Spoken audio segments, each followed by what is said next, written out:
Banyak orang yang tidak menyadari hakikat Al-Fatihah, hanya membaca, tapi tidak benar-benar memahaminya. Berikut penjelasan rinci, mendalam, lengkap dengan dalil syariat, serta pandangan ulama dan para sufi mengenai cara membaca Al-Fatihah secara zahir dan batin dengan kesadaran penuh serta kehadiran hati. Bismillahirrahmanirrahim. Al-Fatihah adalah induk Al-Quran, induk kitab, 7 ayat yang diulang-ulang, dan inti dari segala ibadah. Ia bukan sekadar rangkaian huruf yang dilafalkan lisan, melainkan percakapan langsung antara hamba dengan Tuhannya, jembatan yang menghubungkan alam zahir dengan alam batin, dan kunci yang membuka pintu kehadiran hati di hadirat ilahi. Rasulullah Shallallahu Alaihi Wasallam bersabda dalam hadis qudsi, "Aku membagi solat yaitu Al-Fatihah antara aku dan hambaku menjadi 2 bagian, dan bagi hambaku apa yang ia minta. Jika hamba mengucapkan segala puji bagi Allah Tuhan semesta alam, maka Allah berfirman, hambaku telah memujiku. Jika ia mengucapkan yang maha pengasih lagi maha penyayang, Allah berfirman, hambaku telah memuji keagunganku. Jika ia mengucapkan, hanya kepadamu kami menyembah dan hanya kepadamu kami memohon pertolongan, Allah berfirman, ini perjanjian antara aku dan hambaku, dan apa yang ia minta akan aku berikan. Jika ia mengucapkan, tunjukilah kami jalan yang lurus, Allah berfirman, ini untuk hambaku, dan apa yang ia minta akan dikabulkan. Diriwayatkan oleh Imam Muslim, membaca Al-Fatihah dengan sempurna berarti melaksanakannya pada 2 tataran sekaligus, yaitu tataran zahir yang memenuhi syarat syariat, dan tataran batin yang meresapi hakikatnya dengan segenap kesadaran. Para ulama dan para sufi menjelaskan bahwa bacaan yang hanya sampai di lisan tanpa menyentuh hati ibarat jasad tanpa ruh. Sedangkan bacaan yang hanya berisi perasaan tanpa memelihara lafadznya ibarat ruh tanpa jasad. Keduanya harus bersatu agar bacaan itu hidup, diterima, dan membawa buah keberkahan. Membaca secara zahir menurut syariat dan ketentuan ulama. Membaca secara zahir berarti melafalkan setiap huruf dengan benar, jelas, dan sesuai tata cara yang ditetapkan syariat. Hal ini menjadi pondasi yang kokoh, karena tanpa kebenaran lafaz, hakikat batin tidak akan tercapai. Pertama, memulai dengan memohon perlindungan dan basmalah. Sebelum membaca, ucapkan, A'udzubillahi minasyaitonirrajim. Artinya, aku berlindung kepada Allah dari godaan setan yang terkutuk. Kemudian dilanjutkan dengan Bismillahirrahmanirrahim. Mayoritas ulama termasuk mazhab Syafi'i berpendapat bahwa basmalah adalah bagian dari Al-Fatihah, sedangkan ulama lain menyebutnya sunnah yang sangat dianjurkan untuk menyempurnakan kehadiran hati. Kedua, melafalkan dengan tajwid yang benar. Setiap huruf harus keluar dari tempat keluarnya, panjang pendeknya dijaga, sifat hurufnya dipelihara, tidak tergesa-gesa, dan tidak terputus-putus. Imam Al-Ghazali dalam kitab Ihya Ulumuddin menegaskan bahwa membaca dengan tergesa-gesa sehingga hurufnya tidak sempurna adalah tanda kurangnya penghormatan kepada firman Allah, dan hal ini menghalangi cahaya ayat itu masuk ke dalam hati. Ketiga, menjaga kedudukan dan kesopanan lahiriah.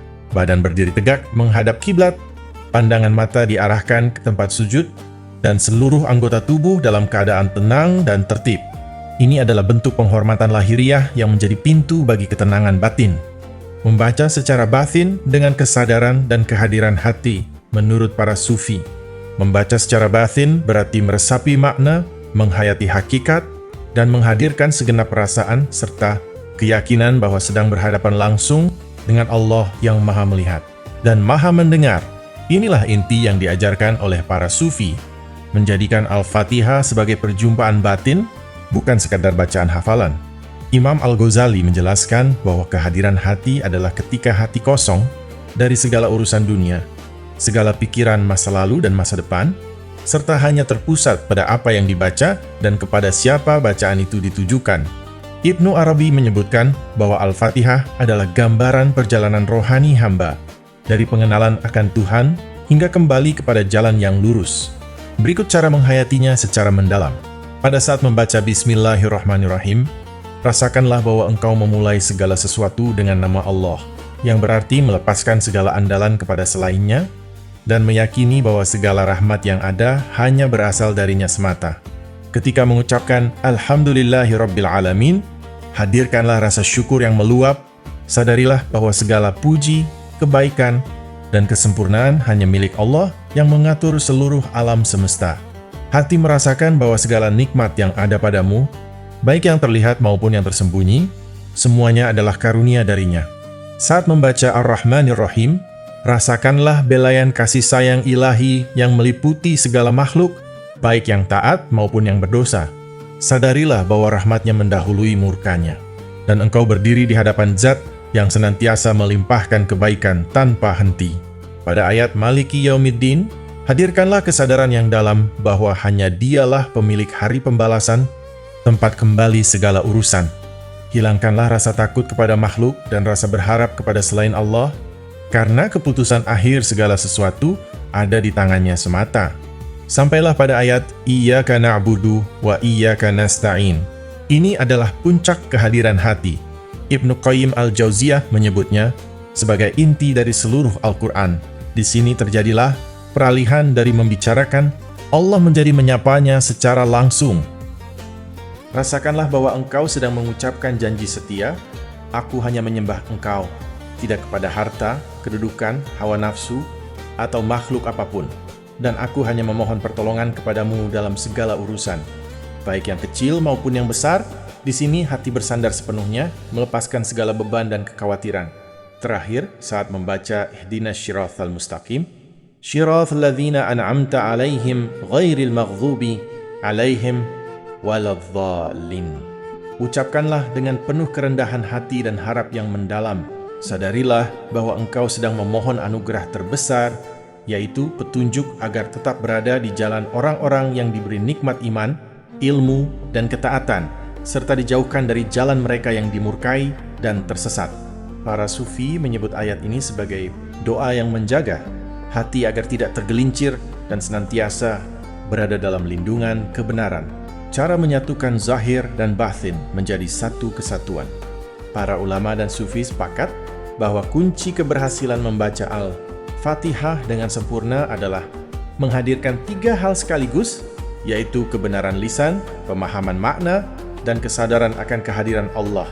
Imam Al-Ghazali mengajarkan bahwa ketika engkau mulai membaca, bayangkanlah seolah-olah engkau baru saja dipanggil untuk menghadap Raja yang Maha Agung, segala pintu dibuka untukmu, dan engkau berdiri sendirian di hadapan takhta keagungannya.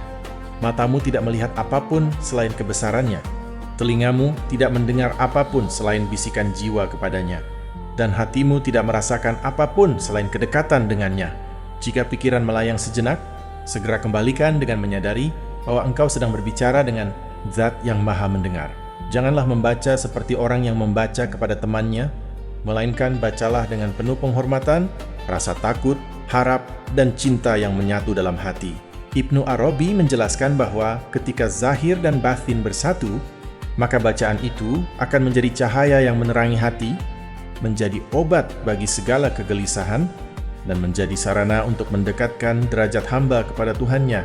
Bacaan yang demikian tidak hanya dibawa oleh lisan saat itu saja, tetapi akan terus terasa pengaruhnya sepanjang hari, menjadikan hati tenang dan pikiran terarah. Maka wahai saudaraku, jadikanlah setiap kali membaca Al-Fatihah sebagai momen perjumpaan yang paling agung. Penuhi lahirmu dengan kebenaran syariat, penuhi hatimu dengan kesadaran akan kehadirannya, dan rasakanlah bahwa setiap kata yang keluar adalah jawaban dari panggilan ilahi. Inilah cara membaca yang menjadikan Al-Fatihah sebagai kunci kebahagiaan, penenang jiwa, dan bekal yang paling berharga dalam setiap langkah hidupmu. Semoga Allah membukakan pintu hati kita agar mampu merasakan hakikat firman-Nya dan menjadikan setiap bacaan kita diterima dengan sebaik-baik penerimaan. Sekian, sampai di sini pembahasan kita. Semoga bermanfaat. Assalamualaikum warahmatullahi wabarakatuh.